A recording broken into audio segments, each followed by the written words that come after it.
So then, on to Parasite. Scott, is this yours? Me. No, it's Drew's. 2018's Cannes Film Festival Palme d'Or winner, Hirokazu Koreeda's Shoplifters, was the best film I saw last year. Its release date alone is why it didn't make it into my Films of the Year list, though Scott did in fact mention it in that podcast. And I've thought highly of a lot of films that have won the prize, as compared to, for instance, the Oscars. So I was hoping for another hit with Bong Joon-ho's Parasite.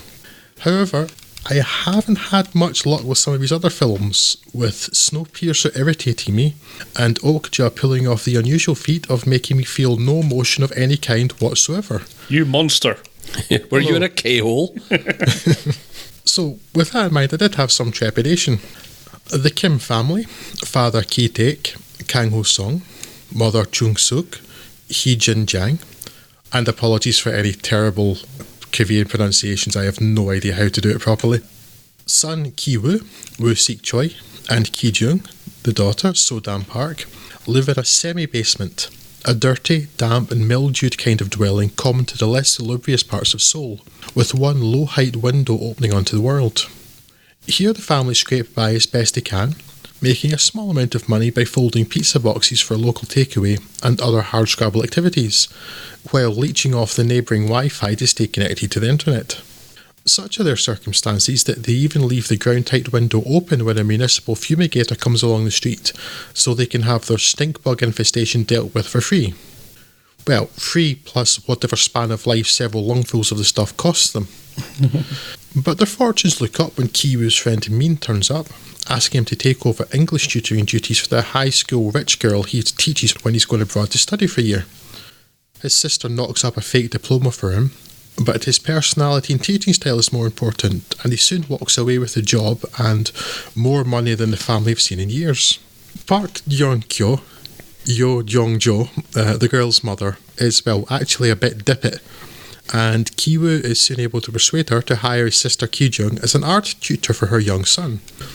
Though he's careful to say she's the cousin of her friend. A mixture of quick and devious thinking, and then some longer term but still devious scheming, sees the father's chauffeur and housekeeper booted out, and wouldn't you just know it, each new employee in turn can recommend the perfect person to fill the role. Soon the whole Kim family are working for the Parks, earning what is a fortune for them, but probably barely registers for tech millionaire Mr. Park, Mr. Park Dong-ik, Sun Kyun Lee. In contrast to the Kim's tiny window in their sub-basement, with its panoramic views of takeaways, bags of rubbish, and floor-to-ceiling micturating drunks, the Park's beautiful architect-designed modernist house has floor-to-ceiling glass, looking out on a manicured lawn surrounded by well-cared-for trees. A verdant paradise within sight of Seoul's concrete sprawl. It brings to mind a quote by, or at least a quote attributed to, the great modernist architect Le Corbusier. Space and light and order. Those are the things that men need just as much as they need bread or a place to sleep. These comparisons are seen again and again through the composition, and say everything about the family's relative standings and fortunes, though one of these families is considerably happier and more well-adjusted than the other. A disadvantage certainly, but the Kim family are clearly not saints. Though enough hints are dropped of the difficulty of finding a job in Seoul that would cut them some slack, even if engineering the firing of others in order for them to take over is reprehensible. Ki-taek even begins to feel guilty and express genuine remorse, wondering whether or not those they replaced have new jobs yet. It doesn't absolve him, of course, but it certainly humanises him, and we're reminded that they're doing what they must to survive in a world with rampant inequality. Indeed, in this way, Parasite shows itself to be a darker mirror to Shoplifters. But the warm and natural family dynamic, and lack of outright villainy, means that you'll likely find yourself rooting for them, and, for instance, anxious for them not to get caught as they feast in the Park's house while they are away for a few days camping. And just at that moment things go, how do you say, tits up. And the film takes an unexpected turn, changing from a comedic drama displaying the fun of the grift to a much darker thriller. And I really don't want to spoil it for anybody who hasn't seen it yet, so I'll cap the plot summary there. And just say that Hong Kyun-pyo's cinematography is fantastic, and Bong's whole film is beautiful, efficient and taut, and it plays an intimate and relatable scale. It's also unpredictable, blackly comic, superbly acted throughout, and the socio-political subtext of the script, from the director himself and co-writer Han Jin-won, is woven expertly throughout in both visuals and dialogue. The lingering mystery of Parasite is the title, as it's not at all clear who or what the parasite is. There are plenty of candidates, but the most obvious, the Kim family, is almost certainly the least likely. It could be the Parks, living the life of luxury afforded to them by the rewards of late capitalism, at the expense of people like the Kims. Though for me the parasite is hope, something I think the final shot seals. But you can make up your own mind, and you should, by watching it, because it's excellent.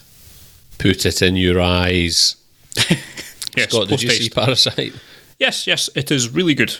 I remember back, or as far as I can remember, that far back when we watched The Host, it's got a similar kind of dynamic being set up at the start with their kind of family relationships, which I really enjoyed, and then it went into a kind of underwhelming monster movie, whereas this is basically just that good bit for pretty much the entire length of the film.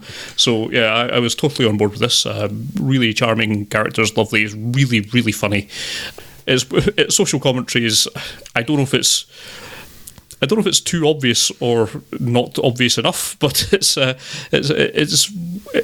certainly very, very interesting in that regard as well. And I can certainly pay more attention to the themes of that than I can in something like Us.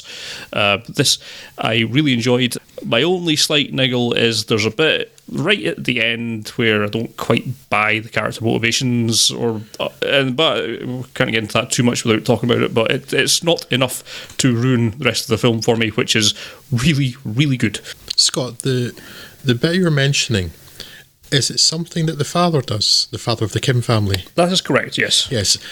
There's a thing that he does at the end that I've read ideas about what it represents, but I just didn't buy it as a character thing. It seemed too much. Yes, in the text of it's not out of nowhere, but it's out of a very misty area that you can't quite get a lot of definition into. Yeah, that's for me. That's the one fault I had with the entire film, was that, because that didn't work for me.